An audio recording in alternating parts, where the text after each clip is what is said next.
Selamat pagi, terpujilah Sang Buddha. Namo Buddhaya. Baik, pada hari ini kita bertemu lagi dengan saya, Suyono SPDB, dalam pembelajaran pendidikan agama Buddha dan Budi Pekerti.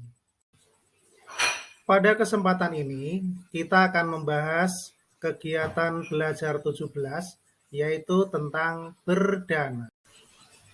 Baik, namun sebelum kita bersama-sama akan membahas materi tentang berdana, adik-adik sedama yang berbahagia, para siswa yang berbahagia, mari kita buka pelajaran pada hari ini dengan membaca nama Karapata terlebih dahulu. Mari bersikap anjali.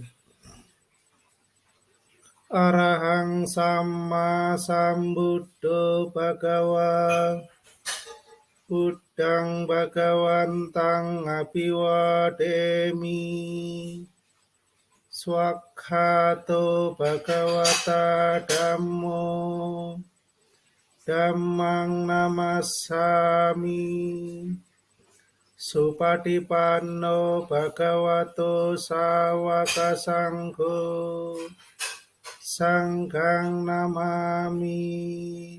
Sabe sata bawantu sukitata. Semoga semua makhluk hidup berbahagia. Sadu, sadu, sadu.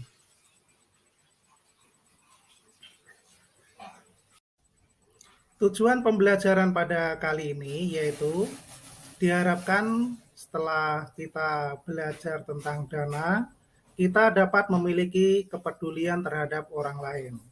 Kemudian dapat melakukan dana dengan baik dan benar. Kemudian mengembangkan sifat murah hati. Dan yang terakhir yaitu memahami makna dan tujuan berdana. Baik, yang pertama yaitu pengertian dana. Dana dapat diartikan sebagai pemberian atau juga disebut sebagai hadiah. Dana dapat disebut juga beramal. Dana merupakan pemberian atas dasar kemurahan hati. Yang kedua yaitu tujuan berdana. Tujuan berdana yaitu melepaskan keterikatan. Sang Buddha mengatakan dana merupakan cara untuk mengobati penyakit batin manusia yang disebut keserakahan atau dalam bahasa Pali disebut loba. Yang ketiga yaitu kita akan membahas tentang macam-macam dana. Dana terbagi menjadi 4 bagian. Yang pertama yaitu amisa dana, kemudian dhamma dana, yang ketiga yaitu abhaya dana, dan yang keempat adalah mahati dana. Apa pengertian dari masing-masing? Mari kita simak penjelasan berikut ini. Apa itu pengertian dari amisa dana? Amisa dana adalah dana dalam bentuk materi atau juga disebut sebagai harta benda, yaitu sesuatu yang dapat dipegang. Bisa juga disebut atau bisa juga dalam bentuk uang.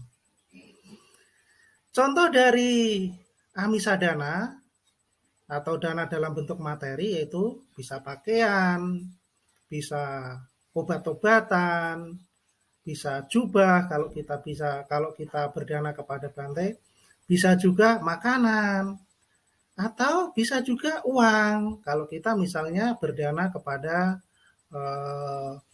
pengemis misalnya, atau berdana berupa pakaian layak pakai misalnya. Kemudian yang kedua yaitu dhamma dana. Dhamma dana adalah dana dengan memberi nasihat kebenaran.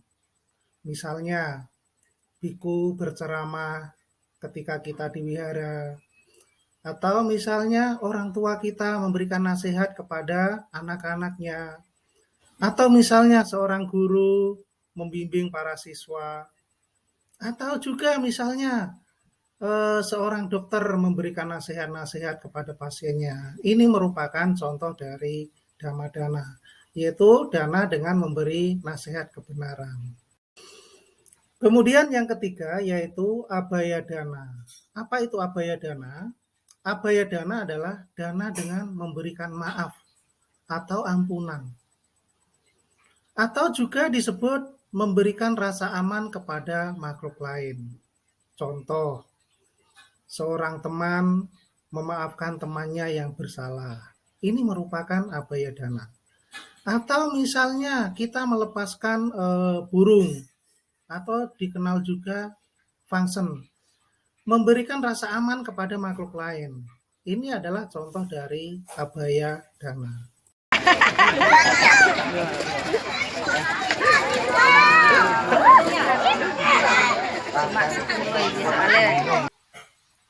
Dan yang keempat yaitu mahati dana.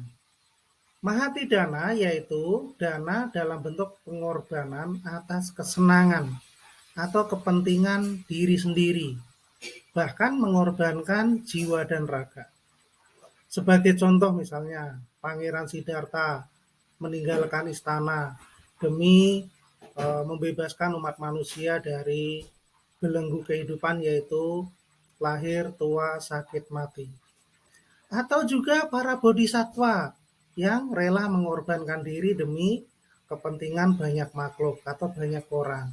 Ini adalah contoh dari mahati dana. Baik, demikian tadi penjelasan Pak Guru tentang dana, yaitu dana pada dasarnya atau dikatakan sebagai kemurahan hati, beramal. Kemudian dana tadi dibedakan menjadi 4, yaitu amisa dana atau dana dalam bentuk materi. Kemudian yang kedua adalah dhamma dana, dana dalam bentuk memberikan nasihat kebenaran. Kemudian yang ketiga adalah abaya dana, dana dengan memberi maaf, memberi kebebasan pada makhluk lain, memberi rasa aman pada makhluk lain.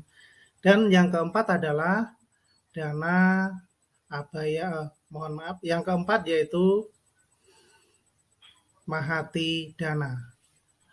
Apa tadi mahati dana? Yaitu dana dengan mengorbankan diri sendiri atau mengorbankan kepentingan diri sendiri, seperti halnya yang dilakukan oleh para bodhisatwa.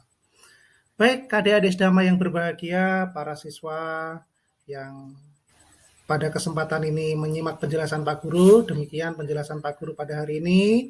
Terima kasih atas perhatiannya. Sampai bertemu di pertemuan selanjutnya.